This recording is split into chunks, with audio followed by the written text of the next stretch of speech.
like us on Facebook and join our meetup, because you know what?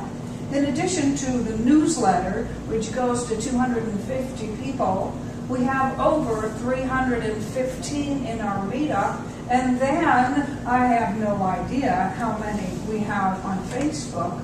These are crowds of hundreds of people of like mind that you may not have connected with yet, because you haven't been there. So on all of that, there's this picture of a life ring floating in the water with the line attached to it, as if it's just been thrown to help somebody who is in distress. And then, for a good laugh, underneath it is another photograph of me in my STCW training. And in that training, we were learning how to launch a life raft and to make a human raft by floating interlocked with other people in our Arctic, Atlantic, survival suits. I think they're called Arctic survival suits. So I look like a giant red Gumby, interlinked with two other people floating in the water. See, you should look at that. Just let it look like that. So the idea for today's talk obviously came because May Day was recent. Recent enough that the first Sunday in May worked for me. May Day. And beautifully, it comes from the French May Day, M', I can't say the letters in French, so I can't remember, AIDEZ. Yeah, no, yes? I'm okay. It means help me. And it's said 3 times, so it can't be confused with anything else. And it can be heard in what? In emergencies, when stuff is happening. Probably loud, definitely crazy. So you say, Mayday, Mayday, Mayday.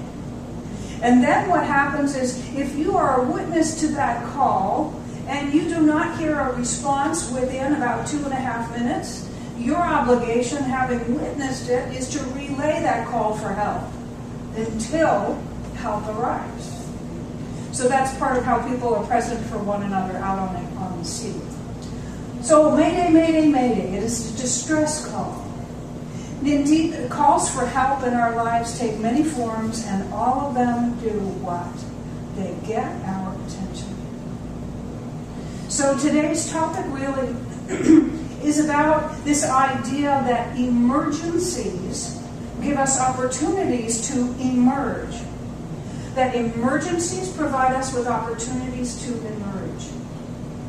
Now, the definition of emergency, of course, we know it, and here it is: an unforeseen combination of circumstances or the resulting state that calls for immediate action. That is what is so defining about emergency, is that it requires some sort of immediate response. Welcome. Maybe somebody can help them get a little comfortable back there. Thank you. So we have emergency. And then I said that emergence is what? We're talking about some kind of an opportunity. Well, here it is. Emergence is the act of rising or appearing from a hidden or unknown place or condition. Okay? Isn't that interesting? So, the stuff hits the fan, and you call for help. Something gets your attention, and there's this opportunity to recognize that something, we don't know what it is yet, is rising or appearing from a hidden or unknown place or condition. Another thing is that obviously we get to learn something from whatever emerges in our emergencies. And so I thought I would let you know, if you don't already, that the word educate comes from educara, and it means to bring forth, to drop forth from within. So when you go to class and your teacher teaches you something, what's really happening is that thing that you didn't know was within you is drawn out of you by that process of education. And then you know yourself in a way that you didn't before. Can you see now where I'm making a case for an emergency, creating an opportunity for something to arise within you and to show up, to be drawn out from within you that you didn't know you had. And isn't it funny that when the story's over, when the dust clears, when the drama has ceased and we begin to clean up, we start telling people stories and we say, gosh, I didn't even know I had it within me. Right? I didn't even know I had it in me. It could be that Herculean strength that allows you to lift something off that fell on someone in a disaster. It could be that you knew just what to say to diffuse an argument. Okay? So emergencies are our opportunities through immediate action, to bring out from within us something that is ready to arise and appear. Isn't that interesting? So already we could say, okay, we're done. Next time something comes up that's a big surprise and requires my immediate action, I'm going to remember there's an opportunity here. So last week I touched up briefly on this thing about when things fall apart. And I wanted to share a little bit more about that. And this time I want to give you the natural science behind it. So what happens is that any system in nature works really great until it reaches a state of equilibrium.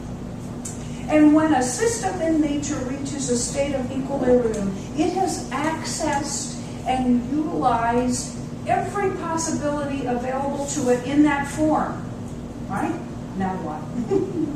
So equilibrium, we're always saying, I just want balance. Well, guess what? Equilibrium means there are no possibilities left in this particular form. Now what? What happens now is that system no longer supports life. Stagnation is all that remains. And there is this perfect disequilibrium, or entropy, where the system falls apart because it needs to. It falls apart. And what happens is that everything that made it up, every element, every component, is made available again to possibility. Every component is made again available to infinite possibility.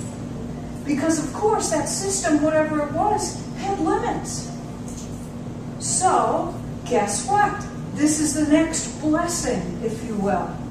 We've already talked about emergencies being an opportunity for emergence and for something to come up from within us that we didn't know we had. And then we say, well, guess what? There's good news when things fall apart. When things fall apart, it's time to be more. When things fall apart, it is an opportunity to be available to more. So, can we begin to break our habit of saying, ain't it awful, and wanting so desperately to just get back to the way things were? I have more about that I'll share with you in just a moment. So this is what we're saying. We're saying that when things fall apart, everything that makes them up becomes available for a new system. And there's a reason behind that. I'm going to share something from Rhonda Wada. Interestingly, I learned about this concept of emergency and emergence a very long time ago when I was counseling with a woman who was suicidal. And I was talking about the opportunity for emergence in her crisis. And we were successful in making some ground in that area. But I thought of several days ago that I would just Google those words and see if anybody else was talking about them. Rhonda Wada was. And here's what she said. She said, when our world is shaken by one of those emergencies, our first objective is to get back to normal. But that would be missing the point entirely. We have such a temptation to just get back to the way things were. Because that is our clinging to the familiar. And because we don't know about this other stuff, we think that if we hang on to what's familiar, we're going to be all right.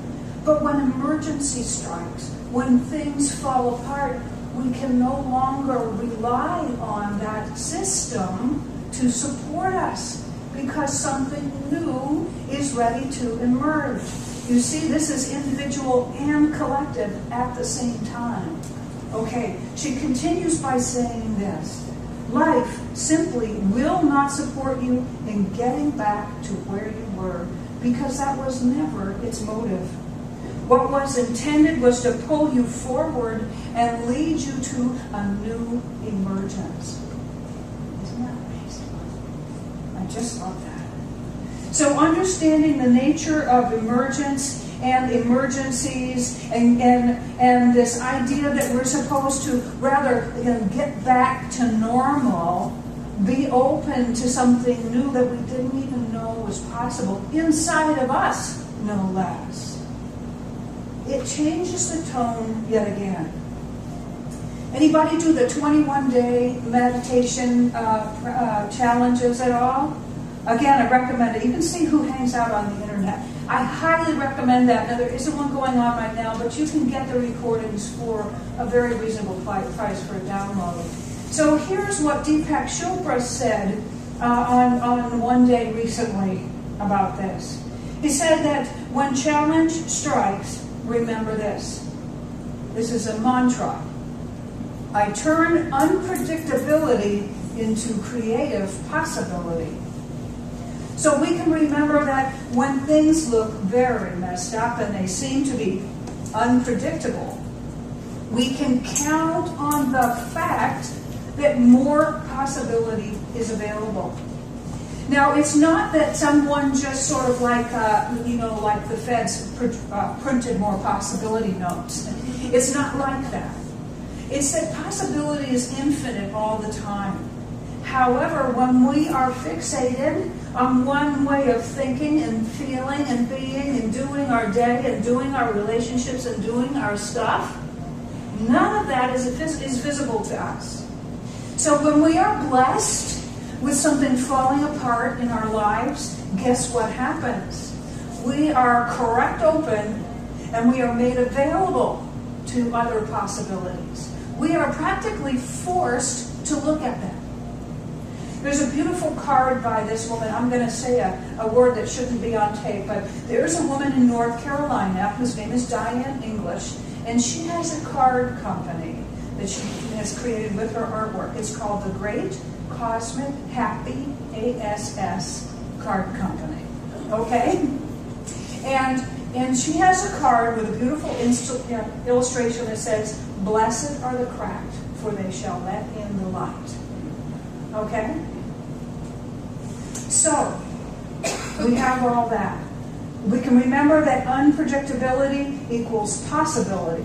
And when emergency strikes, when the familiar no longer supports us, we can know that something good is emerging. Why is that?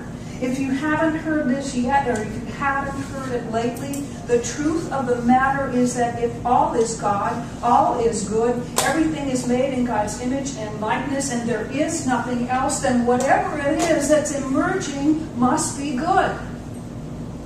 Okay, so we don't know what it is yet.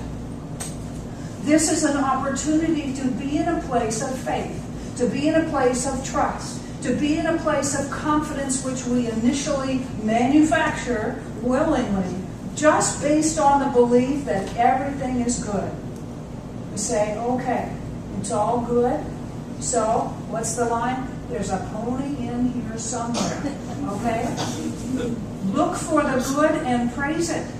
You know, these are not mere platitudes, and they are not insensitive things at all. There's this popular phrase that came out of, I think it came out of World War II in Britain, and it's now everybody's got bumper stickers and t-shirts. Have you heard this? Keep calm and chive on. Anybody? Okay, so you gotta be with me. We'll surf the internet together. Okay. Or I ride my bike and I see all these stickers on these cars. So keep calm and chive on. Keep calm and chive on. Do you think when somebody is an EMT or a police officer or whatever they are, when somebody responds to an emergency, or when the airline pilot is in the middle of an emergency, do you think it is insensitive and unfair feeling or uncaring to be calm? in that situation? The truth of the matter is that it is required of us to be calm in order to see that gift, in order to get what is ready to emerge and replace what has been. Over the past 24 hours, Rick and I were preparing to be here this morning. We had a couple things that didn't go exactly the way we had planned. And I just kept smiling and saying, well, my version of keep calm and chive on was, if I don't grab a hold of it and call it something, it can't do anything to me. But if I grab a hold of it and call it something, I can already decide a whole day ago that I'm doomed, and my life can show up that way. So there's an opportunity when emergency happens and when we have this chance for something to emerge, to arise, to come out of hiding from within us that we didn't even know existed. There's this chance when things happen to be calm and centered and to look for the gift. There's this chance to remember that, guess what? We are not destined to go back to where we were before. If you read, I had the guts to talk about integral theory a couple of weeks ago, and one of the things about that is that there is this overarching evidence of our evolution. Despite, when you look at the trees, which would be the daily news, you may think we're going backwards at best. But if you look at this overarching trend of how we are evolving and becoming more, you will realize that something good is happening. Why is that? That is because good is all there is. That's God with an O missing. Okay? It is good. That is because this good prevails. That's because there is no other power. There is no dark side other than when we forget to turn on the light. Okay? So we have an opportunity to look at emergencies differently. And when those cries for help come out from within us, we can know that they are answered. And when they come from someone else, we know we can relay them and we can answer them ourselves. We know another thing about these cries for help. What they do is they point directly to the specific area where the healing is required.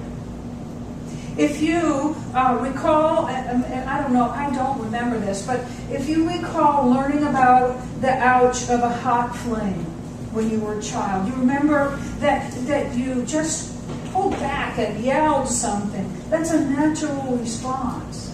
We have that within us to preserve, but not just to preserve us, but because the infinitude of life is here to express and to become more by means of us. It is all. It doesn't need to become more. But our experience increases the experience of the divine here in time and space and relationship in ways that can only happen with us experiencing this multiplicity. So if we have said that it's all good, I want to just shift to something else. One more quote from Rhonda Wada, and then I want to go back to Greg Braden. So Rhonda says, the purpose of pain is to create change. So that means take your hand off the flame sometimes. It also means where it hurts, just like when the doctor says, does it hurt here? How about this? How about that? And you go, ow. That tells you exactly where the work is to be done. It tells you everything you need to know about what to do next. So we're talking about shifting. We're talking about shifting from a finite pattern that has exhausted all possibility into infinite possibility. Moving through that turning point and that place of not knowing what is next and being open to new possibilities so that the greater yet to be can take place as our lives, individually and collectively. So, this gets us back to Greg Braden. And Greg Braden is one of my favorites because he's a scientist and he's a spiritual guy, and he loves to study ancient scripture too. He likes especially to study the ones that got taken out and buried in an urn and found as an Nag Hammadi library. He likes to talk about the Gospel of Thomas and things like that. But he has something that he wrote about in the Secrets of the Lost Mode of Prayer about something that was in a biblical teaching and likely came from the ancient Essenes, and it has to do with blessing. So he calls it the gift of the blessing. This is our opportunity to look at something when it's happening and see it in a new light. Because in seeing in a new light, a couple of things happen. Obviously, our experience of it is different, right? We also restore the perception of wholeness, which allows the very best outcome to take place. So here's what it means to keep calm and chive on when you call it the gift of the blessing. Number one, it's on the other page. We bless those who suffer. That's kind of a icky word. We bless those who are hurting. We bless whoever is experiencing that pain right now. And if you're the one who's experiencing it, take a moment and sit with yourself and say, Self, I know this hurts. I bless you. Then we bless the cause of the suffering. Is it a natural disaster? Is it civil unrest? Do you know the cause goes before, behind, back of that? Yet each of these things draws our attention to areas that are ready for change. Right? Because the systems are no longer working. Can we keep calm? Can we keep calm and bless on? Because if we can, then we will know the right thing to do in that moment to be part of making room for good, of making room for the new. We cannot go back to where we were. That is not life's intention. So the last one is to bless ourselves in the witnessing. Bless ourselves in the witnessing. Because you see what happens is that one who is suffering, one who's causing suffering, or one who is witnessing suffering, we're all one. And until we get back into a place of awareness of that oneness, so there is nothing there but that good, no false idea being given a home, we can't move into the healing that awaits us. We can't discover and draw forth that beautiful gift that is hidden within us, ready to emerge. So these are two quotes from Greg Braden. One, he says, blessing is the ancient secret that releases us from life's suffering long enough to replace it with another feeling. And here's the other one, which I asked Aggie to read, and I'm going to read it again. Both science and indigenous wisdom remind us that we are part of all we see. This means that we are part of the solutions as well. The key is that we must shift our perspective so we can recognize our connection. It is this kind of thinking that constitutes the difference between reacting to our time of extremes and living with resilience that allows the extremes to become our path to transformation. So I invite you to take this in. And whether your emergency is that you're going to be late for work and you're still in your pajamas, whether it is I became aware of a natural disaster and that over 5,000 of my brothers and sisters struggling just to breathe, just to live, they have left this plane and we're related. Whether it is the riots in Baltimore, whether it is something that happened long ago, that's happening right now, or on the verge of happening, we have an opportunity. We have an opportunity to recognize that God, good, infinite intelligence, boundless, overflowing love, is seeking to express by means of us, because that is what is hidden in us. That is what is ready to arise and come out of hiding from within each of us. and it takes care of the rest. So I invite you to take that home with you. And remember that no matter what happens, when you bless it, when you stay calm, when you look for the gift, you'll know what your next part is to play in this magnificent upward, onward, outward unfoldment of humanity, showing up as the goodness that it already is on the inside. Showing up.